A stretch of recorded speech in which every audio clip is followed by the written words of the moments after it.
Jesus diz aos discípulos: vamos para a outra margem. Parece ser uma coisa assim, sabe? Solta.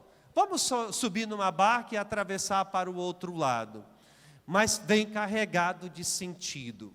Vamos passar para outra margem. É muito mais de que uma distância geográfica. Trata-se também de uma mudança. Vamos para outra margem, a experiência que a gente tem que fazer também, de sair de onde estamos para transformar a nossa vida, passar para um outro lado, essa mudança radical de verdade, a criatura nova que precisa desabrochar. E começam, portanto, a trajetória, começam a enfrentar o mar em direção a outra praia, a outra margem. O caminho seria perigoso demais, como a gente pôde testemunhar. Os ventos contrários, o mar que está revolto, as ondas agitadas que já enchiam o barco a ponto de afundar. Nesse momento, os discípulos ficam desesperados, o medo toma conta do coração, porque parecia que o naufrágio seria iminente, parecia que a sua morte dos discípulos naquele momento ia ser ali, agora. Então, era natural o medo que havia se apoderado do coração. Eles estavam temendo pelas coisas que deveriam acontecer. O caminho da nossa vida também será marcado pelas ondas revoltas. O barco é a sua vida, que tantas vezes também é sacudida, de forma violenta. E a gente vive com esta mesma sensação de que estamos perecendo, de que parece que vamos afundar. A gente vai vivendo os dias difíceis, a experiência do mar revolto, que faz tantas vezes a gente se desesperar. E o desespero nos cega de tal maneira que a gente deixa de crer no impossível, naquilo que Deus tem para nós, nas promessas de Deus na nossa vida. Você pode perceber que diante de situações da nossa vida, do nosso cotidiano, em que a gente vai permitindo que o desespero se apodere do nosso coração, aí realmente a gente passa a viver uma escuridão, porque o desespero, ele sufoca a fé, ele abafa a voz de Deus, a gente já não consegue mais senti-lo. Por isso que a gente tem que se encher de esperança, que é o contrário do desespero, que nos faz acreditar, mesmo que estejamos vivendo os dias difíceis, o mar revolto, mesmo que a nossa vida também está sendo sacudida, violentada, que a gente tem essa experiência também de que estamos quase perecendo, é uma certeza de que Deus, Ele reserva para a nossa vida o impossível. Por isso que os discípulos, no caminho para outra margem, experimentaram esse drama. Sabe qual era o drama dos discípulos naquele momento? Talvez você possa pensar: Padre, o mar revolto, eles estavam com medo de perecer, as ondas agitadas que já começavam a encher o barco. É a primeira coisa que nos vem, né? Qual é o motivo do medo, da insegurança dos discípulos? Por que que eles estavam vivendo aquele drama? Mas existe algo que é muito pior do que isso. Existe algo aí nesse texto que faz com que o coração deles estremeça de verdade. Sabe o que é? Diante da dor, diante da angústia, diante do sofrimento, do medo, como que Jesus estava dormindo na parte de trás. A primeira pergunta que nos vem: como pode, diante de algo tão triste que está acontecendo, a atitude do Senhor, do Mestre, que dormia, parecia que estava alheio à dor dos discípulos, parecia não se importar, parecia que estava ali, não se incomodando com aquilo que os discípulos estavam sentindo naquele momento. Quantas vezes na nossa vida também a gente experimenta a ausência de Deus? É dolorida.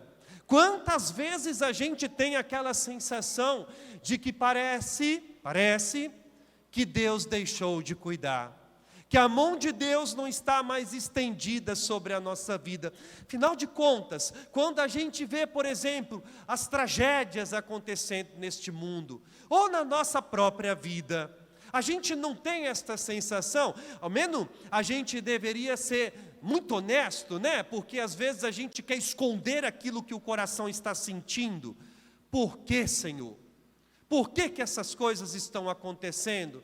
Sabe, é o drama da nossa vida de nos depararmos com esta ausência de Deus, com as demoras de Deus, porque tantas vezes a gente está sofrendo, as lágrimas estão sendo derramadas e a gente já não consegue sentir o Senhor. E foi exatamente isso que provocou tanta insegurança no coração dos discípulos, porque provas de que o Senhor poderia fazer alguma coisa, eles já tinham várias, mas naquele momento, diante da angústia que eles estão passando, Jesus dormia.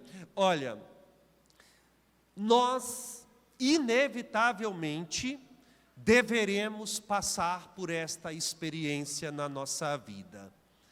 Não pense você que o fato de tu estar aqui hoje na igreja, e todo domingo talvez esteja fielmente, vai te blindar do sofrimento, do mar revolto.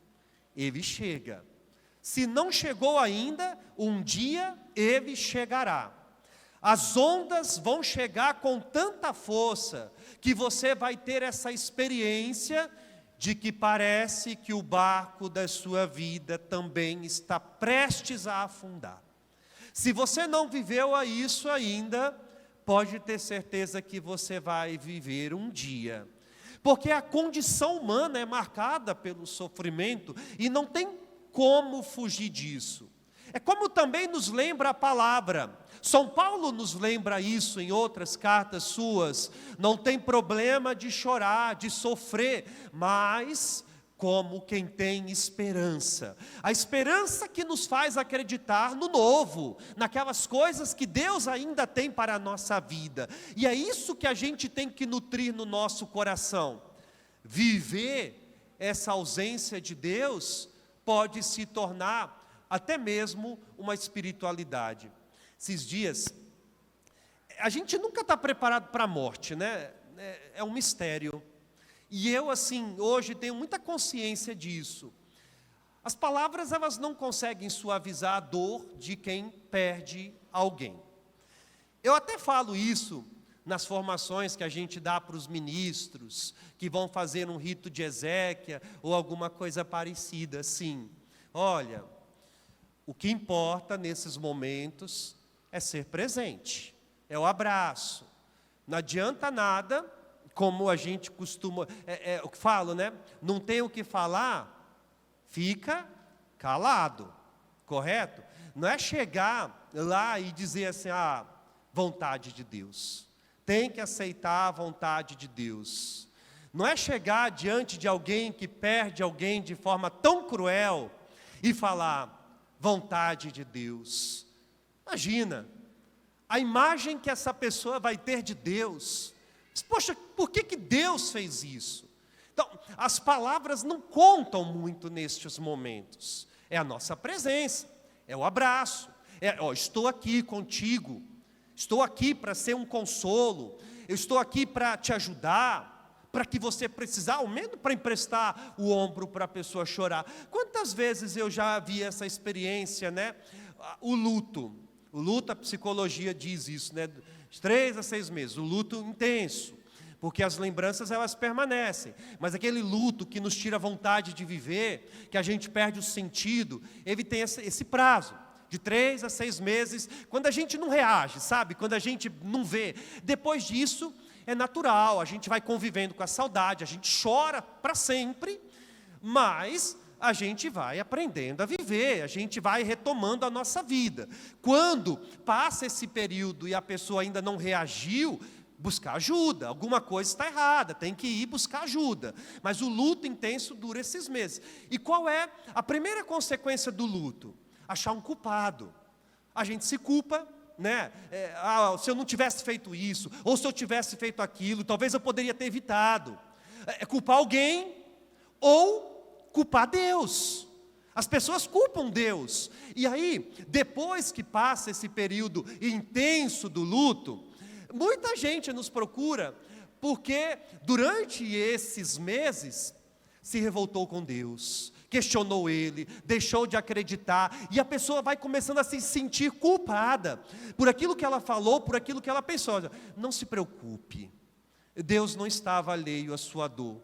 Não pense que você ter blasfemado, falado ofensas contra Deus, fez com que o amor dele diminuísse por ti, não. Ele continuou a te amar. Eu estou falando isso, esses dias agora, eu acompanhei, quando fala, né, a gente nunca está pronto para a morte, ainda mais quando ela chega assim, sem aviso prévio, né? Uma coisa é uma doença, uma enfermidade, a família vai se preparando, outra coisa é quando acontece assim, repentinamente, pior ainda, crianças. Eu acompanhei, né, assim, uma situação de uma menininha de 3 anos, saudável, pegou uma gripe, dificuldade de respirar, foi para o hospital, pegou uma super bactéria, aí logo entubada, foi piorando, hemodiálise, essa coisa toda, morreu. Como é que você tem palavras para suavizar a dor dos pais? A sensação de impotência que causa.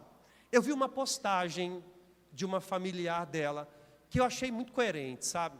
Dizia mais ou menos assim: Deus, eu não te entendo, mas eu aceito. Eu não entendo, é uma oração, sabe?